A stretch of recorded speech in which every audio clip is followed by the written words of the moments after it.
Broadcasting from the business capital of the world, this is the Podcast Business News Network. We're doing what we need to be doing, and here we are. She's an energy healer. Her name is Madison White. Madison, thanks for hanging with us today.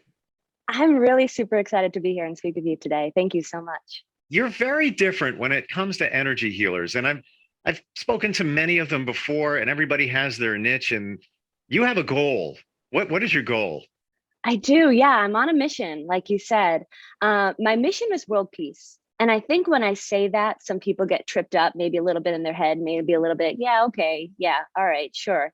And I think that's because a lot of people have a misconception around what world peace is or how they think it's going to be achieved. You know, I say world peace and people think, end hunger, end all world wars. And they're like, well, how can I, am I going to get into politics? How could I stop a war? How could I eradicate world hunger? How could I do all of these things? And to me, my definition of world peace is when each individual has the freedom to live in their highest and fullest expression of their unique individuality. So, and that can look like many, many different things to many, many different people. And for entrepreneurs, for example, that is, instead of looking at that macrocosm, like let's bring it into the microcosm of maybe you can't, maybe, today or tomorrow, this year, we can't achieve world peace out there in the world, but how can we achieve world peace within ourselves?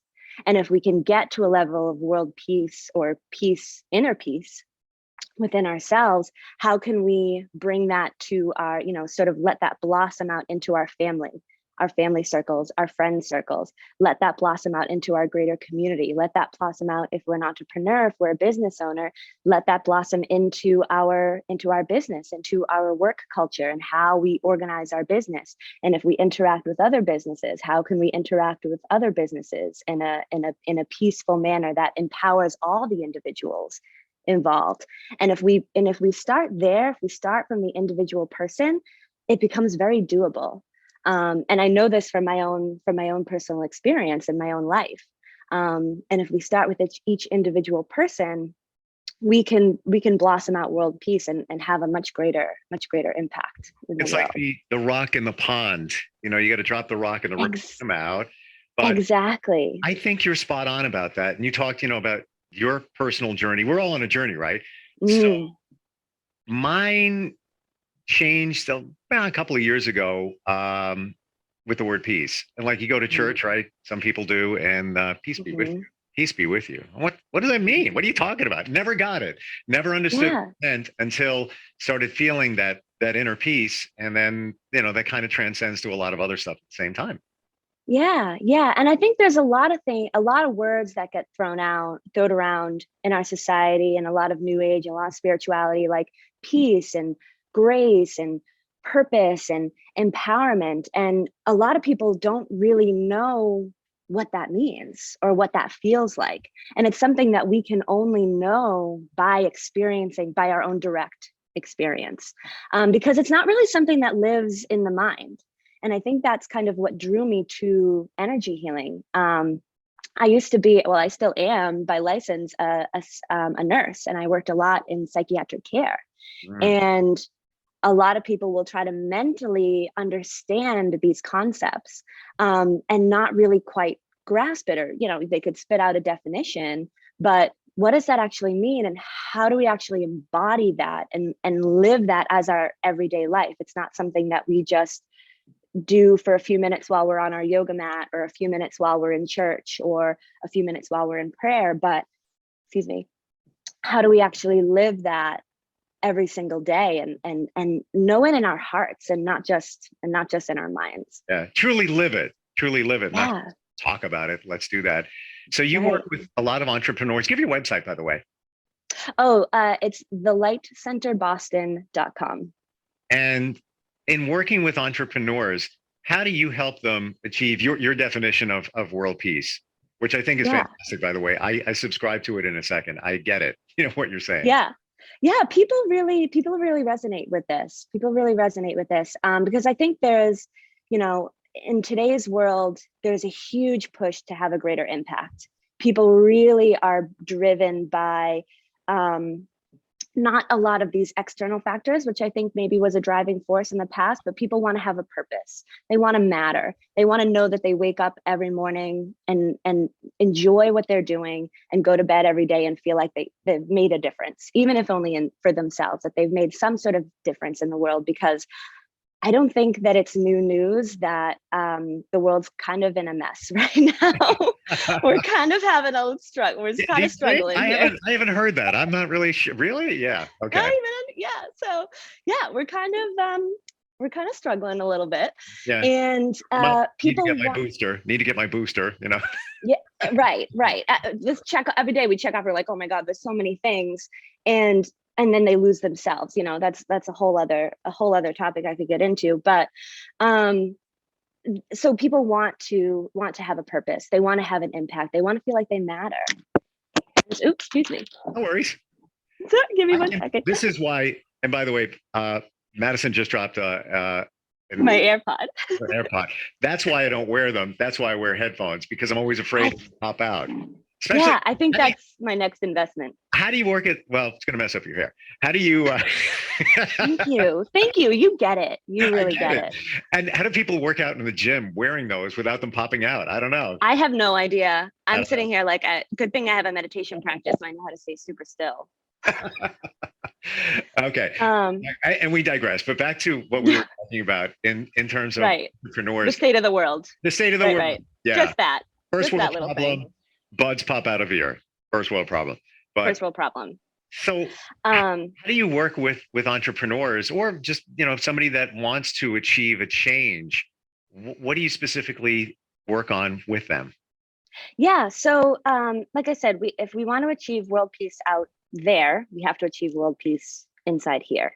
Yep. So, and I see a lot of entrepreneurs, I feel a lot of people expending a lot of time and energy and resources on different coaches and different programs and all these different things, and don't really know, like, is this going to work? Is this the right job for me? Should I move? Should I be with this person? Should I quit my job and buy a van and travel the world? You know what I mean? There's a lot of people have a lot of questions about what do I do in my life? How do I know that I'm not happy where I am, or maybe I don't feel totally fulfilled where I am. I know that I want to have a better impact. I know that I want something better, but I don't know what that is, and I don't know how to achieve it. So, and I think, just to throw that out there, I think anything that brings someone closer to knowing who they are is a worthwhile endeavor, right? So, but what I really focus on in the path that I offer is strengthening that relationship with yourself. Strengthening your own inner intuition of knowing, because I don't know the answers. I don't know what's right for you. I don't know what you should do with your life. I don't know what your greater purpose is. And I can really only ever know as well as you know. So that's what the tools, life activation, for example, is the first session that I offer people. And that's a session that's going to sort of turn the lights on for you to answer those deeper questions that I think everyone asks themselves, like, who am I? What am I? Where do I come from? Where am I going? And what is my purpose in life? And on many different dimensions, we can ask those levels between who we are just right here in this physical life, in this physical body, and what am I meant to do with these 70, 80, maybe 90 years that I have here? And then also, like, what's the bigger picture? Like, why do humans exist? Like, what is this thing that we're all doing and struggling at? And I feel like we all kind of know that it should be better than this, but how do we make that real? So that's what the path is really structured in a really beautiful way, to slowly start like peeling off those layers for you to get to know yourself, to really get comfortable with who you are, what your strengths and weaknesses are, and like I said, there is a structure to the way that energy flows in this universe. There is a pathway for how energy flows from unmanifest to manifest. Well, I want to jump into that, but I do want to commend you in terms of what you're saying, in terms of finding your purpose and your you. We have so many questions. We don't verbalize them a lot of times. We just, you're on the treadmill of life. You're just every day going to do the same thing. Mm-hmm. And a very famous guy. He's a celebrity, very intuitive, we'll say that. He said to me not long ago, this is like a month, not a month, a year and a month ago, habit doesn't equal happiness. Habit doesn't equal happiness. And you're doing your life and it's okay. It can be all right. I'm not complaining. You hear, and hopefully things are all right overall, but are you really happy? Are you really, and you're Yeah. not you need to answer those questions internally and keep asking those questions and maybe even journal and just put that down and just get out of your head. A lot of times we're so deep in our head that you're not answering those. You're not answering. Right. So, I totally agree with you. Yeah, right. And a couple pieces I want to comment on about what you said, is yeah, habit does not equal happiness, right? And I think it's really important, like you said, to ask the questions of like, yeah, what are my habits? And I always encourage my clients and anybody in my life to not settle. Don't settle for mediocrity. Mm, Don't settle for like, this is good enough for now. If you want more, you deserve more. If you can imagine something better, you can create something better, yeah. And I think that as a society and as a global community, we have settled a lot. We have accepted a lot of behavior of ourselves and of our brothers and sisters that we know we can do better, Yeah. and we know that we deserve better. We deserve better. And that's where you can find that sort of that drive, that passion, that push to do better when and that kind of brings me to the other point I wanted to make. A lot of people focus on the mind, even I might push a little bit of buttons here, but I really don't like the word mindfulness, because it says mindfulness, and we don't want our minds full. That's the opposite. Being too much in the mind is kind of what brought us to the situation that we're in now. It kind of has created a lot of problems. Yeah. Is we really want to drop into our heart, and that's where I'll go ahead and drop this I'll drop this word here as magic. So what I do is I do magic. I teach people how to do magic. I do magic, in my sessions for people. Okay. No, wait, hold on. I know. People are gonna World peace, magic. Who is this girl? It's like really cosmically cool. I love it. No, but when you say magic, do you mean legit magic, or is it a magical transformation? You're just using it as a description for what you do. Maybe both. So my definition of magic is the intersection of art and science. Magic is where art and science meet one another. Magic, you could also give another definition of magic is the transformation of nothing into something or something into something else. So we're kind of doing magic all the time, right? When we try to change our thoughts, we're trying to do magic. We're trying to take something and turn it into something else, right? And so magic is the best way to do that. Like I said, at the intersection of art and science. We're a very scientific heavy society. It's gotten to the point that science has almost become a religion in of itself. People really depend on science in almost a religious type fashion. Mm-hmm. And science is wonderful. I come from a nursing background, like I said. So, the technological advancements that we've made with cars and energy and different forms of medicine, it's fantastic. We've prolonged life, and we've eradicated a lot of problems that we've had in the world. But obviously we're still struggling. We're still struggling in a lot of major ways. Everyone is still not fed.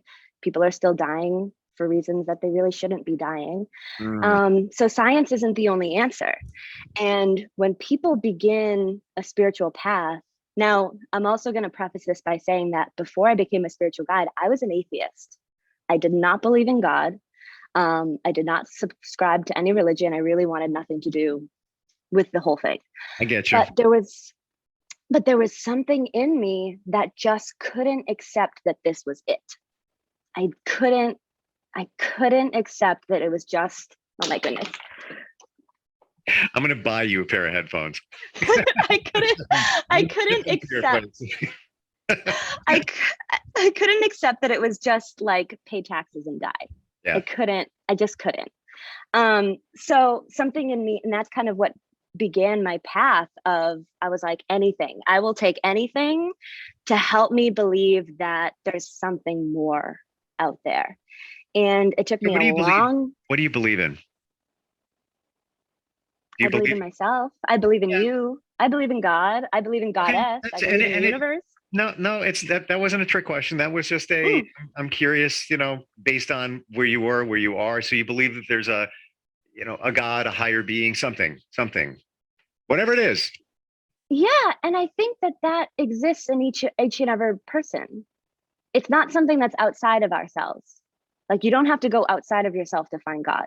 Sure. God's right here, right? Agreed. God's right here. It's in me, it's in you. And Yep. we're actually at a really, if I'm going to get a little bit, out there for a minute. Go. Just hold on for a second. Just plug yourself I'm in. riding your wave. It's okay. If you think that, we're on sort of this like eternal, this isn't just it. There's someplace, something we were doing before we were born, and someplace and somewhere we'll go after we die, right? So we're on this big long journey. And right here, right now in the physical is an opportunity that we have to learn about who and what God is, because me being an embodiment of God, Goddess, the universe, and you being an embodiment of God, Goddess, the universe, can sit here and have a conversation about it.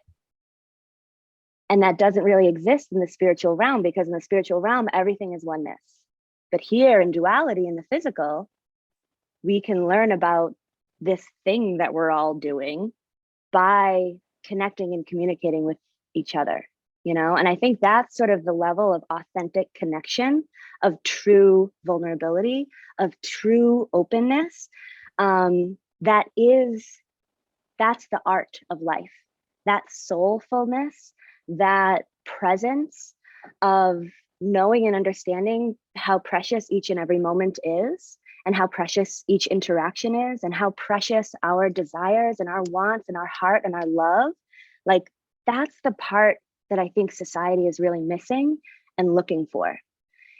And when we combine that soulfulness with science and technology and, the ingenuity and the intelligence, that's where we can have magic meet. When we go about our lives from maybe from a scientific mind point, but with full emotion and full presence and full knowingness of the beauty and the grace, and how special it is that we get to live this life and smell flowers and experience all of this, that we're never going to get yesterday back. We're never going to get. You're totally right. We take a lot for granted. We know we do, but we don't do anything about it. And I love the word you used. I haven't heard it used in so long. Soulfulness. You could just walk into a Starbucks and somebody bumps into you, or just smiles, being friendly. I don't think things happen for a reason. Maybe that person was passing by. Maybe you were meant to have a conversation, but we're all so close that it's like, all right, I'm just gonna get my latte and I'm out. Because we're all just on our treadmill. We're on our treadmill. Yeah. We're all just on our treadmill. Just got to get to the next thing. Just got to do the next thing. Just got to pay my bills. Just got to get, and it's like, wake up. And I get everybody's busy, and we, you got schedules and you got to do this. But what does it take? That extra couple of seconds, literally a couple of seconds, to be in the moment, to observe what's going on. Yeah. Why did that person pass by me? Is there a reason for that? I don't know. Say hello. It's okay. Yeah. And that's where that shift of really being connected with your purpose really makes the difference. And when I talk about purpose, there's kind of two purposes that I talk about. There's one purpose where it's like, you just want to be a good person, just want to, maybe you want to have some kids, maybe you want to have a family, maybe you want to, whatever that means for you. And then there's also the bigger purpose of like, why are we really here? Like, what are we actually doing? Yeah. Yeah. I want to share something with you. Now I'm turning the car, and then I want to get back to the energy part that you talked of. But there's a song that I loved as a kid, and it's, I heard it again recently. You probably don't know it. It's called The Fuse by Jackson Browne. No. And these lyrics is just what we're talking about right now. And the years that I spent lost in the mystery fall away, leaving only sound of the drum. Like a part of me, it speaks to the heart of me. Forget what life used to be. You are what you choose to be. Whatever it is you see that life will become. And I'm bringing this so much more that read the lyrics. The only reason I brought this up because you said this at the end of the song changes. It's kind of an ominous kind of song, but then it changes into a positive beat. And it says at the end of the song, "Oh Lord, are there really people starving still? Look out beyond the walls of Babylon. How long will their needs be unfilled?" And then on and on and on. And now it's a uplifting, help these people out, man. You know, it's used by Jackson Brown. Take a look at the lyrics. It says I will. It says what you're saying. And listen exactly. And it's this deeper desire has been sort of running in the back of humanity's consciousness for forever, you know? And I'm actually really grateful. You know, I know that the world is kind of a mess and we're kind of all in shambles, but I'm actually really grateful that it has brought about an opportunity for us to be like, wait a second, what are we doing? Why are we doing this? What am I actually, you know? So it's kind of trying to find that silver lining. I wish it was easier. I wish I wish everyone could just wake up tomorrow and just know that they're loved and have world peace and, you know, all that like light and love stuff. But you know what? It starts here. So it starts with, you know, again, the rock in the pond, and, you know, we dropped a rock in the pond. So, you know, maybe that resonates. Yeah. I want to talk real quick. I can't believe we're like almost out of time, but we have time. The energy part. You started, we didn't get into that. And I know we're probably going to hit that up another time in detail, but somebody's energy, how do you work with them? How do you change their energy once they realize their purpose and you know, their life direction? Where do you go from there? Do we ever actually really know? Do we ever, like, I'm still kind of like, yeah, okay, I know what it is, but like, it could be greater. Okay. I digress.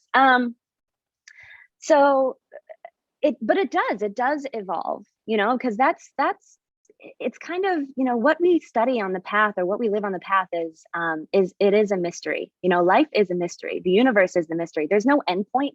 There's no like, oh, I got here, you know, maybe if you're Jesus Christ, maybe if you're Buddha, cool. But like very small percentage of people, great goals, life goals, you know. Can you tell me what's going to happen in the next 10 minutes? With full certainty. You know what's going to happen.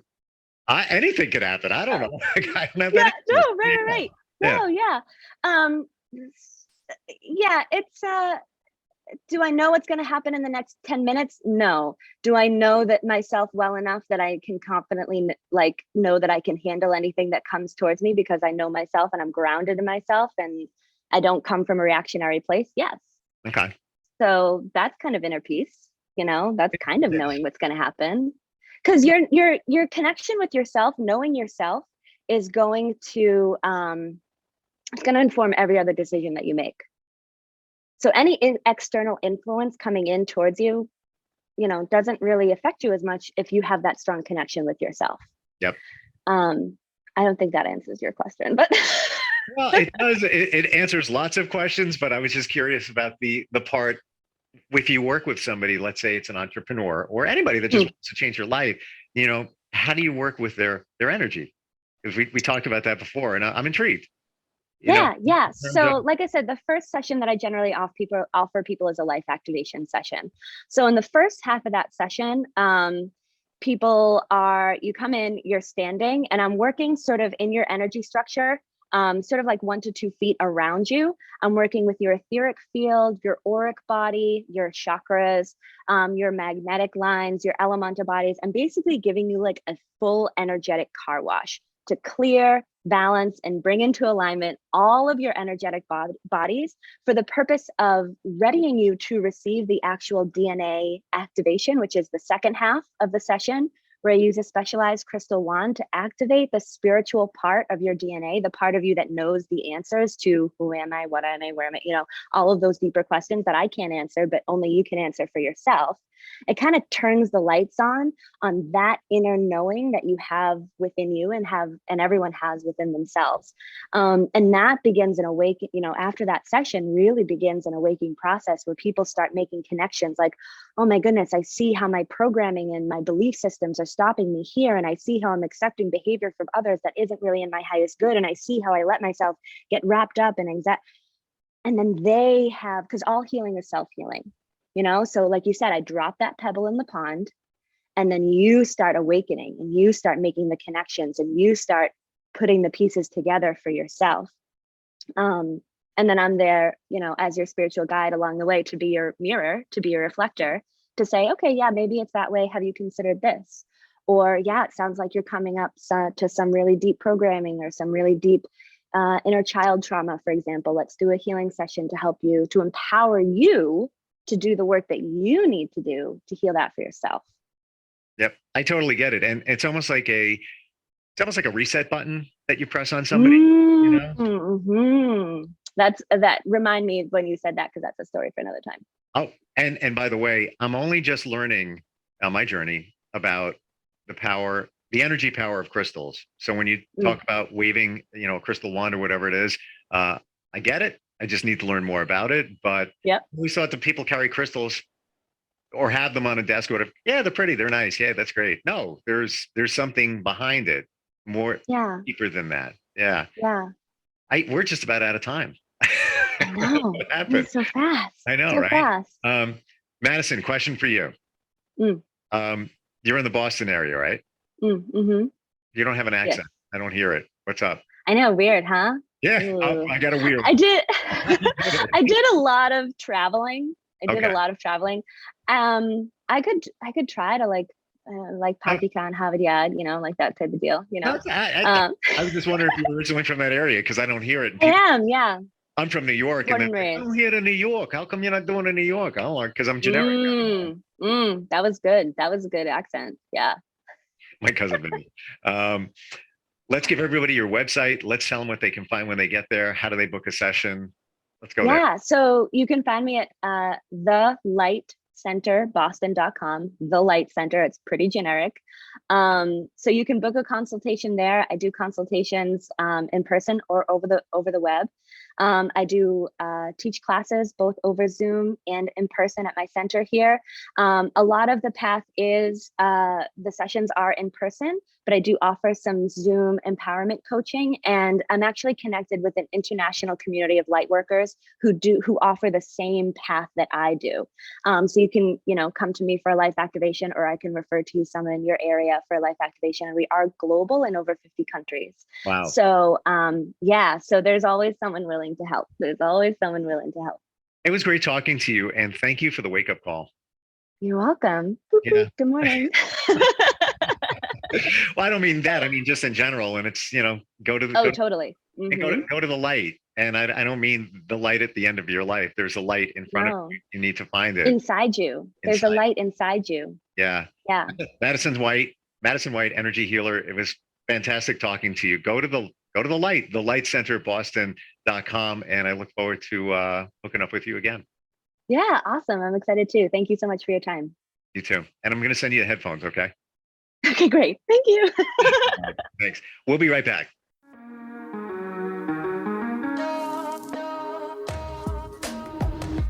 Broadcasting from the business capital of the world, this is the Podcast Business News Network. For nearly 2,000 severely injured veterans, everyday life has become filled with barriers. Day-to-day simple tasks can become pretty daunting. I have to carry my chair up 2 flights of steps or have somebody do it for me. What scares me the most is just the falling. When I'm struggling with my house, I think, to have that one great barrier just knocked down, it's crucial.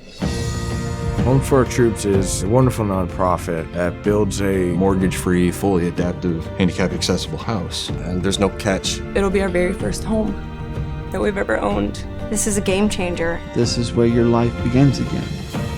We need you to join us in completing this important mission. Please visit hfotusa.org and help build homes and rebuild lives. Because of you, everything's going to be okay.